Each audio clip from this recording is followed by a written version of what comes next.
It was past midnight when Jacob heard the soft hum outside.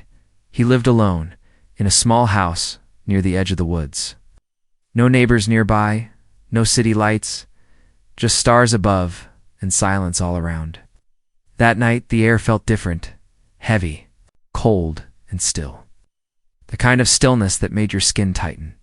Jacob got up from his old armchair, grabbed a flashlight, and stepped onto his back porch. At first he didn't see anything. The yard was dark and quiet.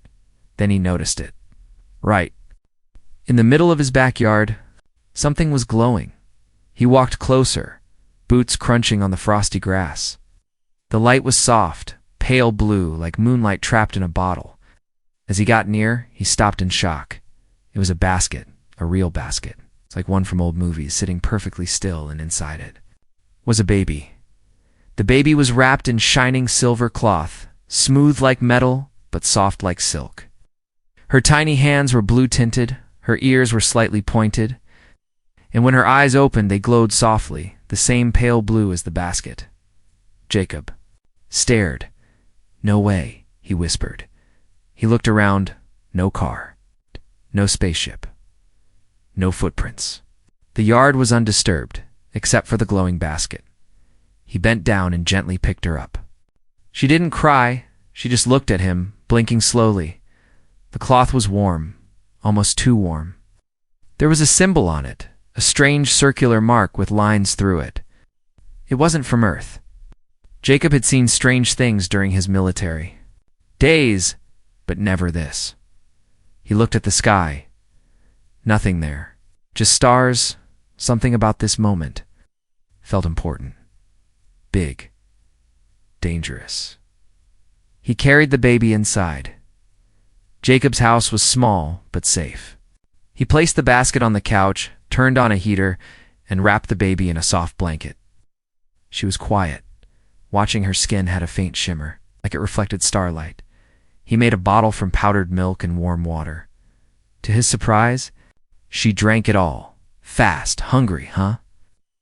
Jacob muttered. She didn't smile, but she touched his face. Her fingers were warm. Almost too warm. An hour later, Jacob sat on the floor beside the couch, staring at her. She had fallen asleep. He didn't know what to do. He had no family, no friends. He lived alone for a reason, but now this child was in his care. Was she alien? Why was she left here? Who left her? And most of all, were they coming back? He glanced at the cloth again. The strange symbol seemed to shimmer. When he touched it for just a second, he heard something. A whisper. It said his name. He jerked back, breathing fast. Was it in his mind or real? The power flickered. Lights blinked off, then came back. Just for a moment, Jacob stood, checking the windows. The night was still quiet, but now it felt watched. He looked back at the baby. She was still asleep. He decided then he couldn't report her. They'd take her, study her, maybe even hurt her. He didn't trust the government with something like this. He picked her up gently, held her against his chest. She was warm, live, real. He whispered, "You're safe now." And in her sleep the baby smiled. Morning came slow. The sun peeked through the trees, but the sky stayed cloudy, as if hiding something. Jacob hadn't slept. He stayed near the baby all night. He built a small bed from pillows and warm blankets. He checked her every few minutes. He listened to the silence. There were no answers, only questions. He stared at the mark on her cloth again. It looked like a star map. A map from where? He didn't know it yet, but this baby was more than just alien. She was a key, a message, a warning. And her story had only just begun. 5 years passed. The world outside kept turning, but Jacob's world had changed. Forever.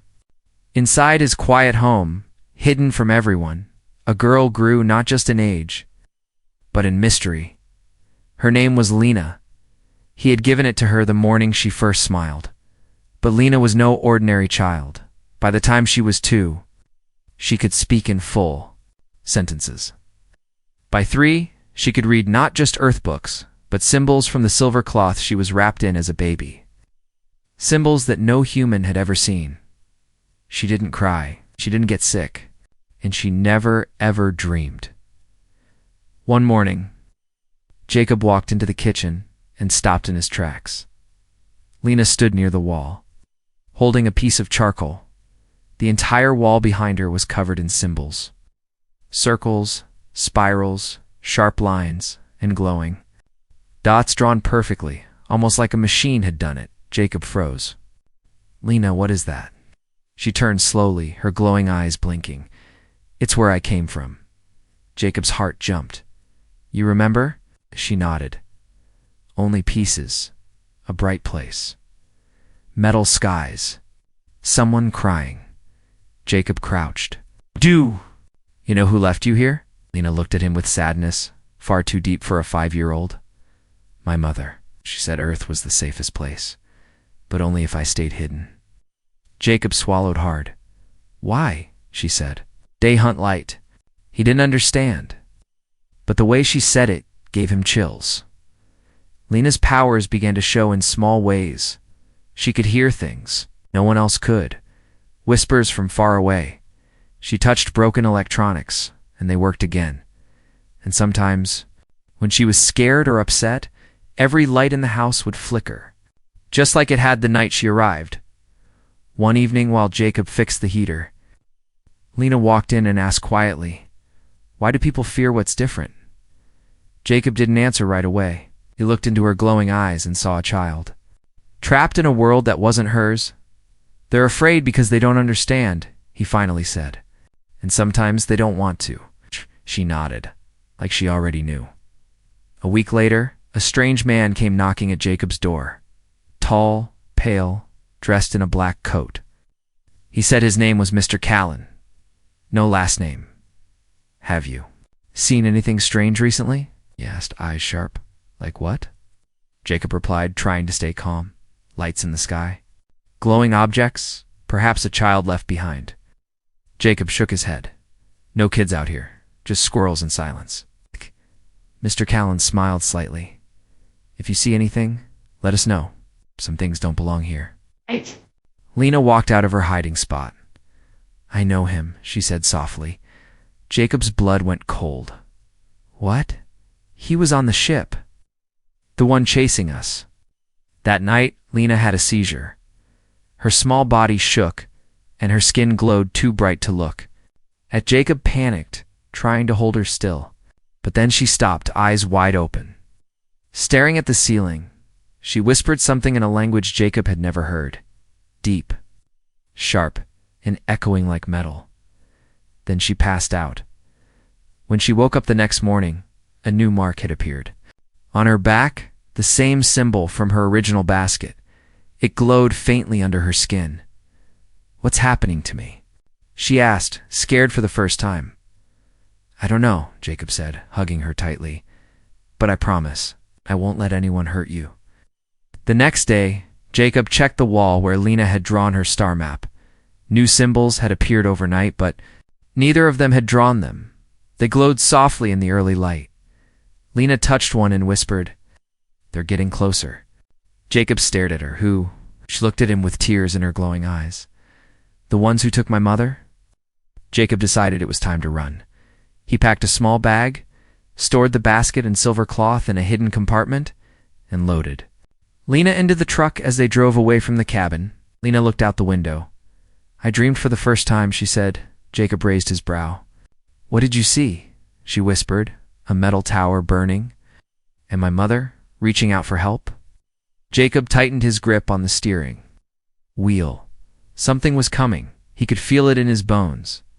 As night fell and they camped in the woods, Jacob sat by the fire. Lena sat beside him, quiet.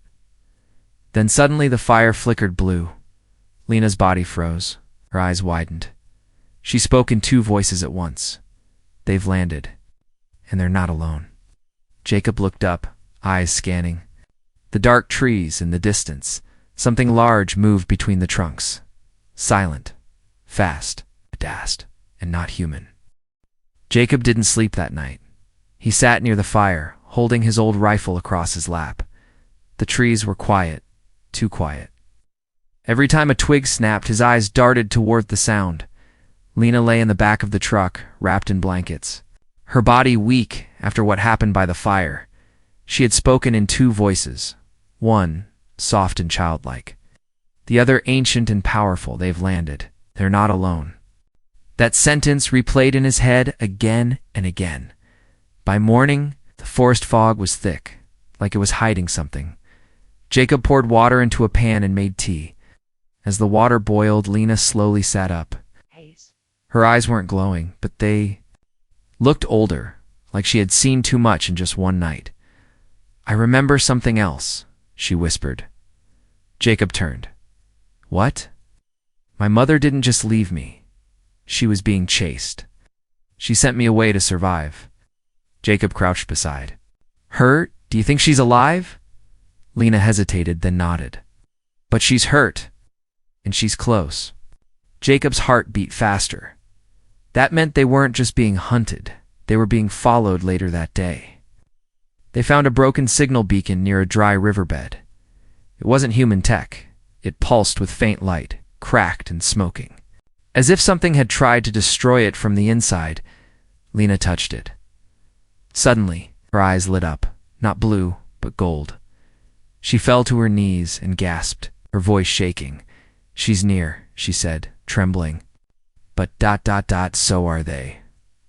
Jacob grabbed her and pulled her close. "We're not alone here." The forest around them was still, but he didn't feel peace. He felt watched that night. It rained. Heavy water poured from the sky like it was trying to wash away. Secrets. Jacob parked the truck under a rocky overhang. Lena slept inside while he stood watch with a flashlight. Then something moved. A flicker of blue light flashed deep in the forest. Jacob raised his rifle and stepped forward. As he moved past a tree, a figure collapsed in front of him. A woman, wet, pale-skinned, covered in bruises and glowing wounds, her body shimmered. Faintly under the rain, Jacob froze. She looked up at him, her eyes the same as Lena's, glowing blue. "Please," she whispered, voice shaking. "Where is my child?" He carried her to the truck. Lena sat up and gasped when she saw the woman. "Mom." The alien woman opened her arms, and Lena ran into them, tears falling down her glowing cheeks. Jacob stood back, stunned. It really was her, after 5 years. Her name was Soraya.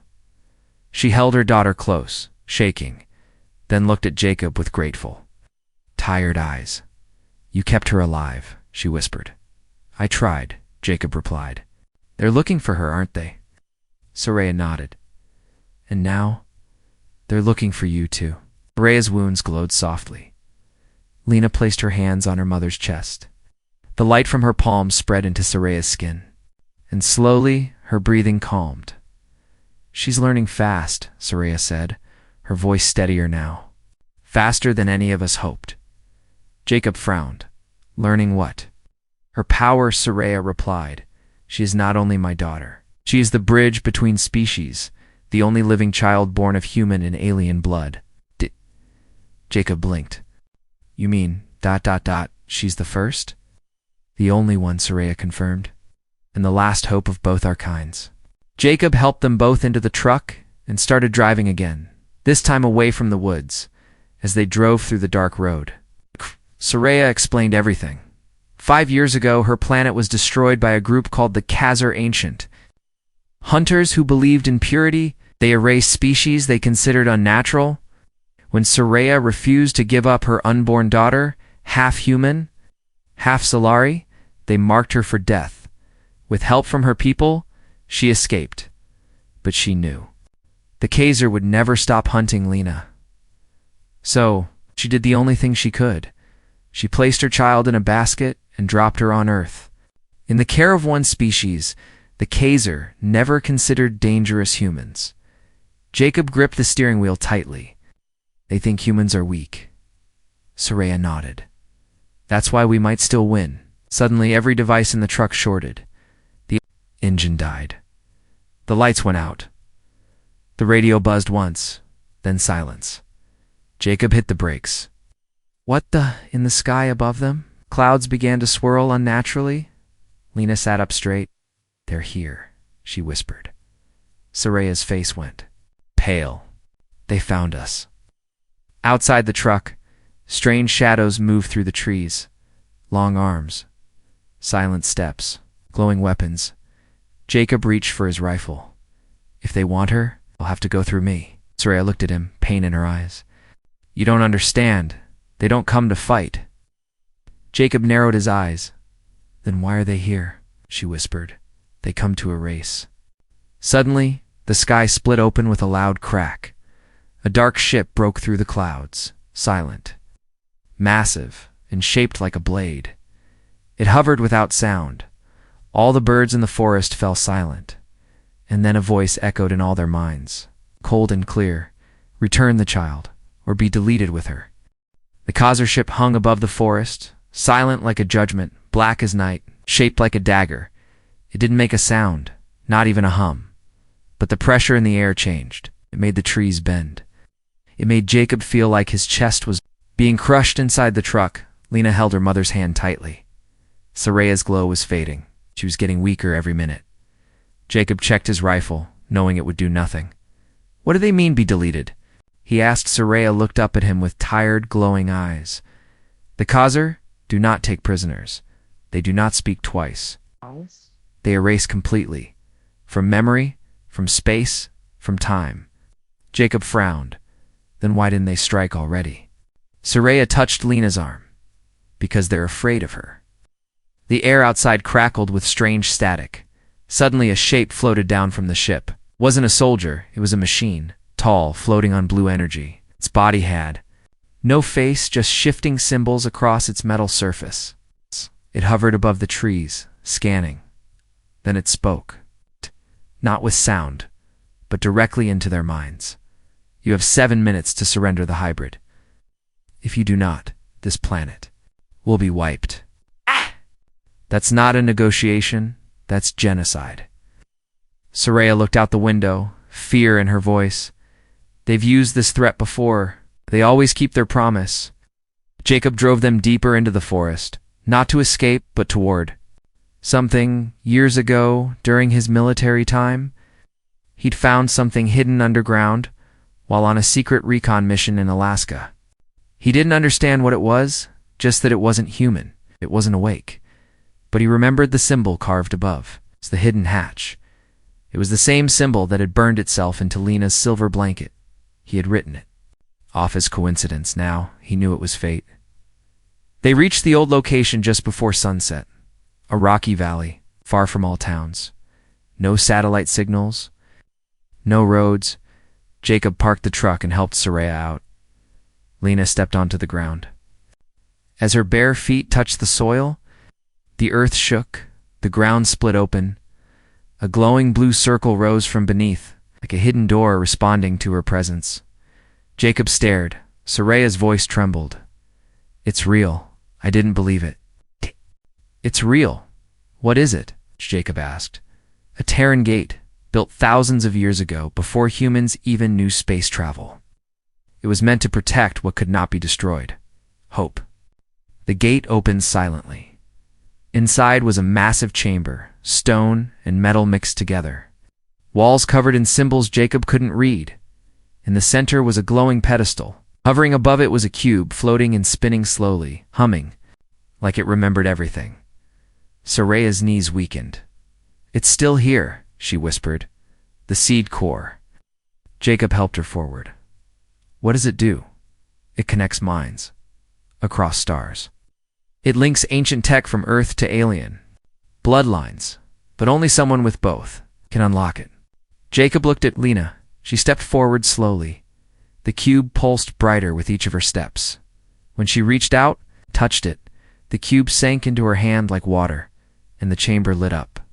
Suddenly, walls began to shift. A holographic map appeared in the air, showing Earth, hundreds of alien symbols, timelines, and ships. Old ones, human-made, but far more advanced than anything known today, Soraya gasped. The Terran Empire. It was real. Jacob was stunned. Wait, you're saying Earth was once part of a space empire? No, Soraya said. It was. The Empire. The humans of long ago ruled galaxies. until they vanished. Burned by their own wars, they thought they were extinct. But you survived, she said, looking at Jacob, and your blood mixed with ours to create her. Lena stood still, her body lifted slightly from the floor. The cube inside her glowed through her chest.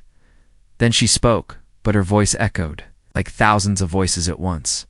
I remember everything. She opened her eyes. They glowed gold now, not blue. I was not just left behind. I was placed. Here to awaken the core, Soraya was crying, my daughter, you're the key, the last bridge, the last light. Outside the chamber, thunder cracked. The Kaiser had found them. The floating machine outside the chamber sent another message. The hybrid has activated the Terran core. Proceed with planet purge. High above Earth, weapons began to charge. Satellites melted. Oceans shifted. Energy beams pointed downward. Jacob stood in front of Lena, rifle raised, useless, but he wasn't moving. If we're going out. He whispered, we go out protecting her. But Lena stepped forward, her voice calm. No, she said. We don't go out today. She raised both hands. The map above them twisted, and Earth's sky began to shimmer with golden light. Far above, the energy weapons on the Kaiser ship suddenly failed. Their systems crashed. Their targeting vanished. Their ship shook violently and was pulled away from Earth by a force older than anything they'd faced before. Lena's voice whispered into space. This planet is under Terran protection, asterisk. The skies above Earth had changed, invisible to most of the planet. Something ancient had awakened. Lena stood inside the glowing chamber, her small body floating inches above the floor. Light poured from her chest, where the cube, the Terran, seed core now pulsed inside her.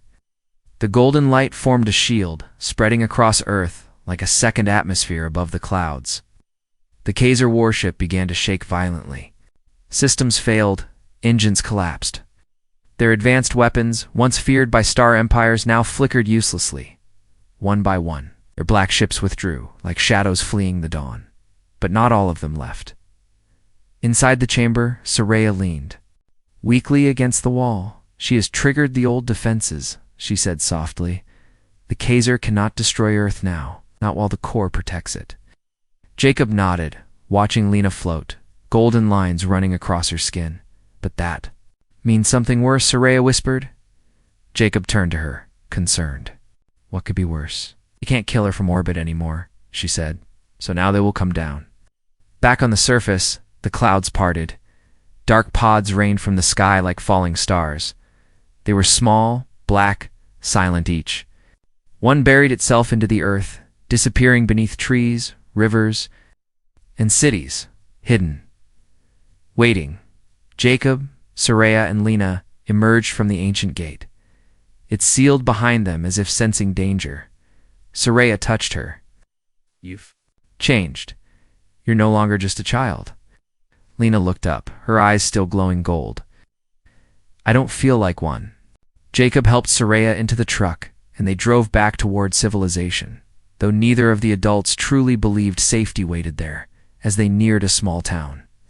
Jacob noticed something strange. No movement, no lights, no people, and then he saw the first sign. On a gas station wall, written in alien symbols, return the light or darkness will stay. They drove slowly through the silent town. Shops were open, food on tables, drinks half-sipped, but not a single person in sight. It was as if everyone had vanished in the middle of living, Jacob whispered. They're testing something, Soraya nodded. They don't just kill, they erase minds, remove thoughts, memories, whole lives. They're warning us, she said. Give up Lena or lose everything. Jacob clenched the steering wheel. I'll never let them take her. Suddenly, Lena sat up straight in the back seat. Stop the car. Jacob hit the brakes. Lena opened the door and stepped out, barefoot on the hot road. Jacob and Soraya followed. But something was wrong. The air shimmered. A shadow peeled itself from the edge of a building. It stood upright, tall, faceless. And wearing black armor covered in moving silver runes, it said nothing. It pointed at Lena. Jacob raised his rifle. I wouldn't, Soraya warned. That's not a soldier, that's an extractor. A what? Jacob asked. They don't kill, they rip souls from bodies. Store memories, leave you empty. Lena stepped forward. I am not afraid of you, she said. The extractor tilted its head. Then it moved fast, too fast, in a blink. It was right in front of her. But as it reached for her, something happened. Its hand touched her forehead, and a blast of golden light exploded from her body. The extractor flew backward, crashing through a truck and slamming into the wall. Armor cracked. The runes flickered and died. Jacob ran to Lena. She didn't fall this time. She stood tall. They're afraid of me, she said calmly. They should be. Later that night, they found an old military shelter underground, abandoned but powered. Jacob sealed the doors, armed the defenses, and set up what little equipment was left. Lena sat near the back wall, her hands glowing softly. Soraya lay beside her, still healing, whispering stories from her home world of floating cities, twin suns, and oceans that sang. Jacob sat by the monitor, watching the skies. He knew this wasn't over.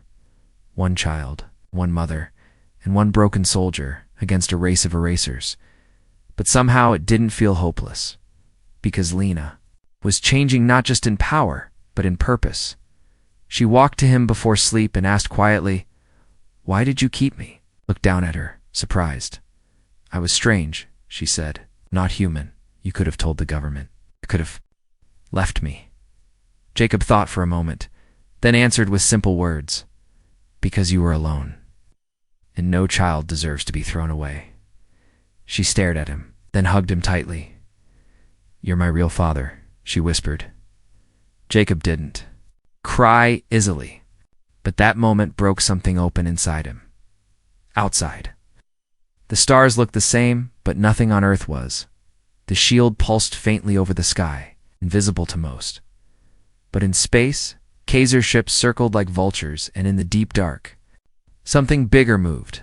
A command ship, cold, deadly, ancient, and aboard it, a voice said one word: "Send the hunter." Asterisk far above Earth. Beyond the shield, Lena awakened. The largest Kaiser ship broke through the void. It wasn't sleek or fast. Like the others, it was old, massive, shaped like a dead star. This was the Warden-class hunter, a ship only called when entire species were marked for deletion. Inside its cold black halls, a creature awoke. Not machine, not flesh, but something between. It had no name. It's only a purpose: to erase what should not exist. And it had locked onto Lena's signal back on Earth. The hidden bunker buzzed with warnings. Jacob stared at the monitors. Dots appeared in low orbit, dozens of them. Small drop capsules. Each one carried something worse than a soldier. "They're dropping units faster," he muttered. "Why now?" Lena sat calmly nearby, eyes closed, fingers glowing against the floor. "They know the core has chosen Earth," she said softly. "They're sending ... him." Jacob glanced at Soraya, who had gone pale. She spoke a single word. "The erased one," Soraya explained. "While they moved through the bunker tunnels, there was once a species called the Rithari, powerful, peaceful, brilliant engineers. The Khazar destroyed them, but saved one body. They twisted it, rebuilt it using stolen memories, and turned it into a living weapon. No one knows what it was before. Now it's just a hunter of light." Jacob growled. "They turned someone's soul into a gun." Soraya nodded. "And now they've aimed it at your daughter." Lena stood, breathing slowly. "I can stop him," Soraya warned, holding her arm. "You're not ready." But Lena pulled away gently. "I wasn't ready when I was left in a basket, but I still survived." Jacob took Lena to a sealed part of the bunker, a room he had never opened. Years ago, during a mission, he found the door in the ruins of a Terran facility. It had no handle, no keypad, only a circular lock with glowing veins. It never opened for anyone, but when Lena approached, the door hissed and slid open. Inside was a chamber of gold and stone. It's filled with dust and silence, and in the center, a suit, human-made. But not for any human who had ever lived. Jacob stepped forward. He had seen armor before, in war, history books, but this was different. It felt alive. The suit shimmered faintly. Runes along the chest glowed when Jacob got close. Syria. Gasped. It's Terran warplate. Only a bonded human can wear it. Jacob looked confused. Bonded? It means chosen by the core. Suddenly the runes glowed brighter. The chest plate opened. Jacob blinked. You've got to be kidding me. Lena smiled faintly. Like Earth has its first real gatekeeper in 1,000 years. The armor folded around Jacob like it had waited just for him. It didn't feel heavy. It felt right. It moved with him, reacted to his thoughts, enhanced his strength, shifted his vision. Symbols danced across the helmet display, half in English, half in something older, and in his chest the armor hummed with Terran power. He turned to Lena. Let's finish this. Just then the walls shook. From the sky above, something tore through the shield. A meteor. No, a capsule, but not like the others. This one didn't fall. It pierced. It landed on the hill near the bunker. Stood up. Outstepped the erased. One tall, silent, covered in black armor, cracked with glowing red veins. One arm was mechanical, shaped like a blade. Its face had no eyes, only a mouth stitched. It didn't speak. It didn't need to. Lena felt it the moment it arrived. The air turned cold. The light dimmed, and every living thing nearby, from birds to bugs, went still. Jacob and Lena stepped out of the bunker entrance. The wind howled. Ash blew in circles. Even though nothing had burned, the erased one turned its head toward them. Jacob took a step forward. I don't care what galaxy you're from, he said. You're not taking her. The creature raised its hand. A beam of black energy shot forward. Jacob moved faster than any human should, his new armor catching the blast mid-dash air. It pushed him back. But he didn't fall. Lena stood behind him, eyes glowing. She is not yours. Jacob growled, and for the first time, the erased one stopped. Then Lena stepped aside. Jacob, and she spoke directly into the creature's mind. You were someone once. Someone kind. You don't have to do this. The erased one's body twitched. Sparks flew from its limbs. Its blade arm dropped slightly, then it screamed. Not a sound, but a mental storm. Shaking trees and cracking stone, Jacob gritted his teeth. Lena held her head. The creature charged, straight for them.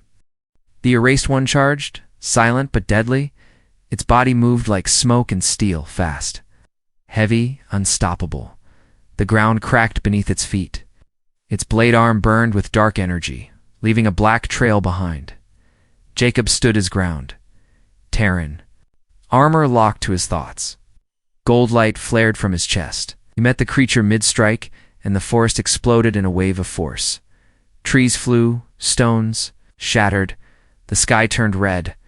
Lena was blown back, but her feet touched the ground. Softly, she looked up and saw the two giants clash again. Jacob, glowing in golden light, and the erased one, screaming in silence. Each hit shook the air like thunder. But the erased one wasn't just strong, it adapted fast. With each second, its strikes became smarter, sharper. Jacob was good, but he was still human, and the creature used to be something more. Lena knew this couldn't last. She stepped forward, hands glowing, her voice calm. I can't let him fight alone.